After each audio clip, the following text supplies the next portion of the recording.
Hello, everybody, and I am delighted to have back so soon our dear friend, Professor Hamamoto. And look at that hat. What a phenomenal hat. Much better than and more stylish and gentlemanly than the Courtney Burgess raccoon cap that he was much talked about recently. Also, in this episode, we're going to go over a lot of things through Hollywood, Nashville, the occult. But before we came live, I was mentioning to Professor Hamamoto about the tweets that Kanye West is putting out right now. I mean, I can't even repeat them. I'll euphemize and give you. So he's got a picture of Adolfo in a bathtub doing the you know what salute, and the catchphrase that begins with H. And then he says his next one is saying that a certain group of people, the people that were in opposition to Adolfo, let's say, those people threatened to take your kids away. That happened to me on the DEFCON tweet. You saw Harley say he was going to medicate me to Zombieland. This almost got me off my square. I had to take a deep breath. No alcohol this time around, though. So let me get this right. You want to take a black father out of his black kids' lives, but it's something wrong with me. And then he's retweeting a post from Stop Anti-Semitism, which says, we sincerely hope that Kim Kardashian is consulting with her attorney to seek sole custody of the minor children she shares with Kanye. But it's just expletive, N-word, accolades to the Adolfo with the HH saying, and more N-words. I love being an N-word and saying the word, the name of the guy that, HH out loud. It's worth all the billions in the world. And then he's got Elon doing the salute, and he's saying, HH Elon, to all the broke ass N-words trying to call me or my friends to tell them what to say. You are broke and have no power, especially no power over me. And then the next one says, my kid's school sucks. And then thank you, my brother Swizz, for connecting me with your close friend, the Saudi Crown Prince, Mohammed bin Salman. And then any N-word, don't like Trump, is a bad word for gay people, let's say. Yeah, and on and on. And I mean, it's just this absolute outpouring right now, Professor. What do you make of that? My G, how are you? Great. It's great to be back. Great, by the way, homie. this is a genuine, my boy. This is genuine Stetson, John B. Stetson, Americana 4X, which means 40% beaver. So this is what Lyndon Baines Johnson wore. This was the hat for which he was famous. And also the Texas Rangers we see in that photograph when Jack Rubenstein came up and shot Lee Harvey Oswald in the gut. This is the hat they was wearing. So I thought it'd be only appropriate for me to rock this hat today when we talk about occult Nashville. And if you like, if your audience likes, we can go into Ye. We can talk about Harley Pasternak and his whole client list, him as a trainer, and that itself is a double entendre. He's a physical trainer, but he's also a mind trainer, right? And we know who he works for. We can't say that because, we'll be deplatformed.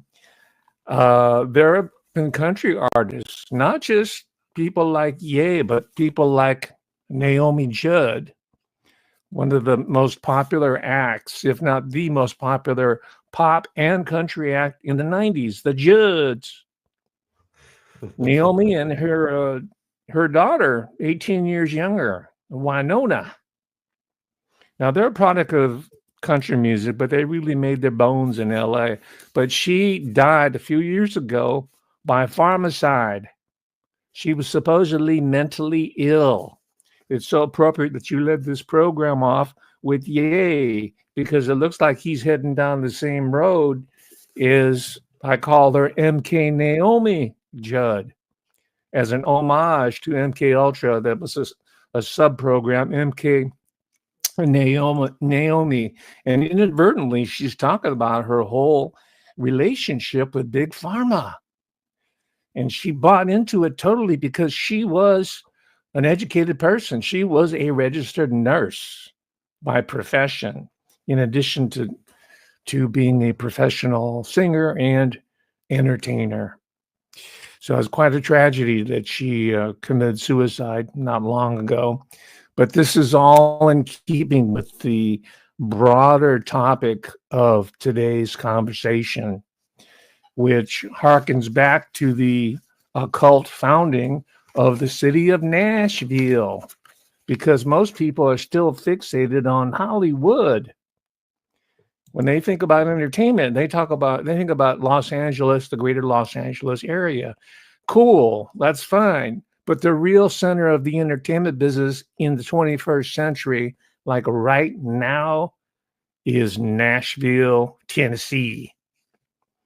That might be news to a lot of people unless you are students of country music like I am.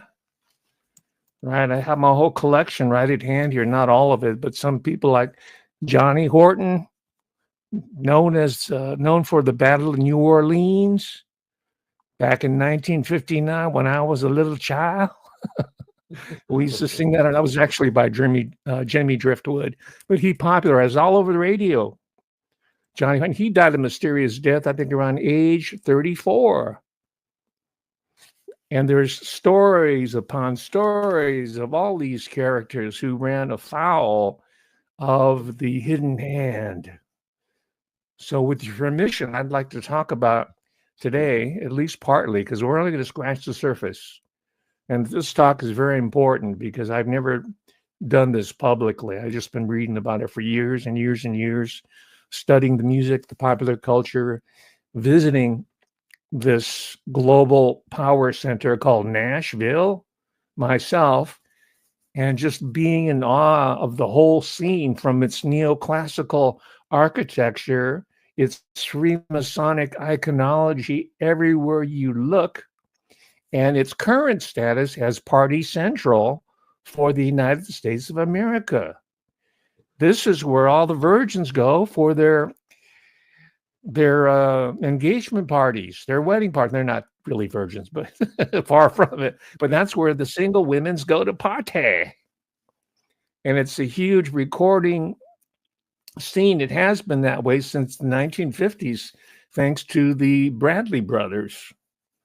There's a famous Quonset hut that they bought from the U.S. Army surplus. They put it back at their house and they converted it into a studio. And that was the beginnings of Music Row in Nashville. And all the current music that we're seeing that Beyonce and Jay-Z try to capitalize on, and there's a meaning in that, is part of this larger full capture of Music City, USA, which Nashville is known as, right? So it's a coming together here. It's a ritualistic coming together. And Nashville is a very black city. It's a black town. Country music is a black form. It's also a very Asian form, Pacific Asian form. Steel guitar comes from Hawaii. A lot of Southerners did military time in the Navy, in the Army, the Marines, in the Philippines when the U.S. got its first overseas colony. And a lot of that came into the music, the instrumentation, the themes, the content. A lot of them were stationed in Hawaii, which was a colony before it became a U.S. state.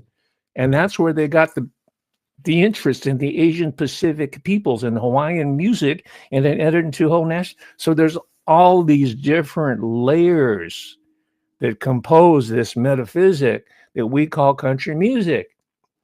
Now it's in the process of debasement over the last several years by something called bro country. Bro is and brother.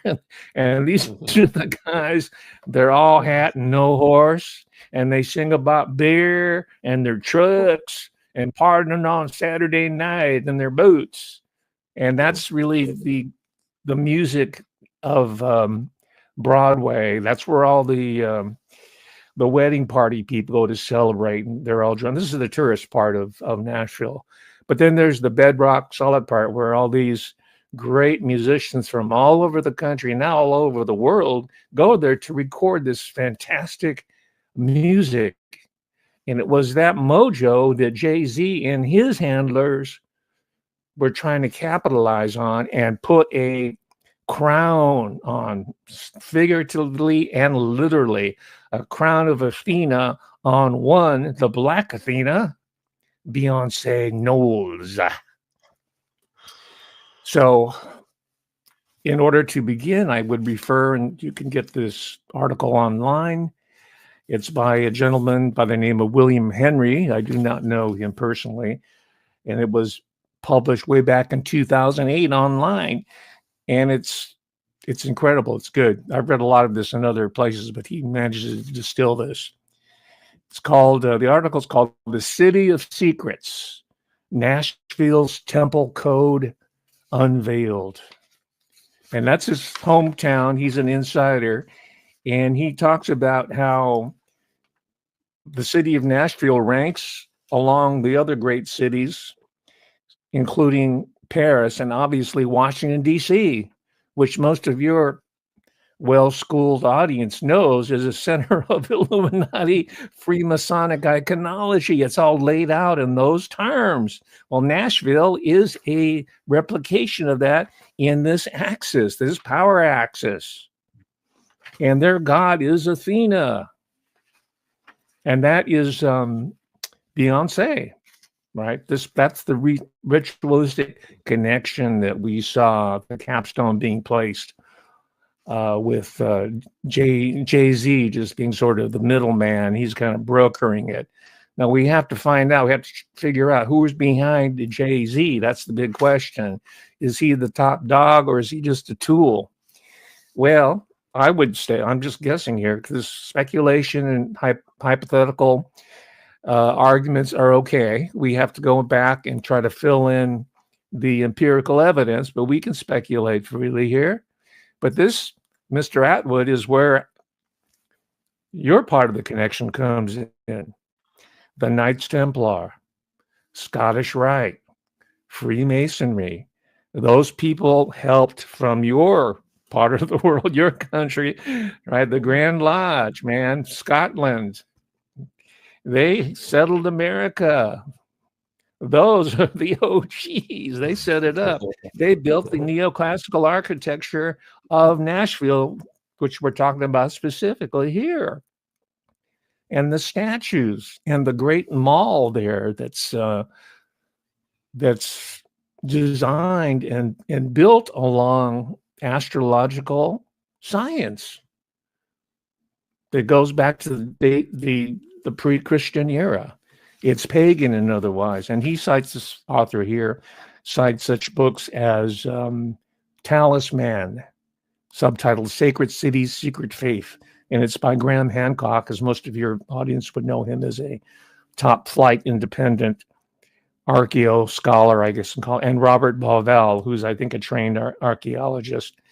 And they talk about how cities like Paris and DC are monumental encodings of Hermetic wisdom, Hermetic knowledge.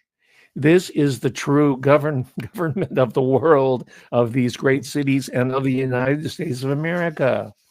With all respects to Donald J. Trump and all the great work he's doing as of the past couple of weeks, that's just sort of ceremonial, really.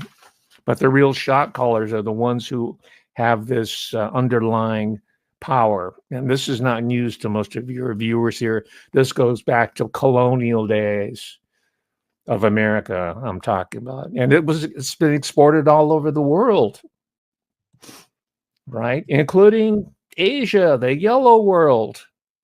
The first Freemasonic republic on earth was not in the U.S., it was in Asia. It's called the Philippines, the Republic of the Philippines. It was founded by a bunch of Freemasons who were taken from the Philippines and brought to España, the home country, Spain, and they were trained, and the whole country was set up to serve that larger power, there's two poles there. It's a related story: Roman Catholicism and the Freemasonic.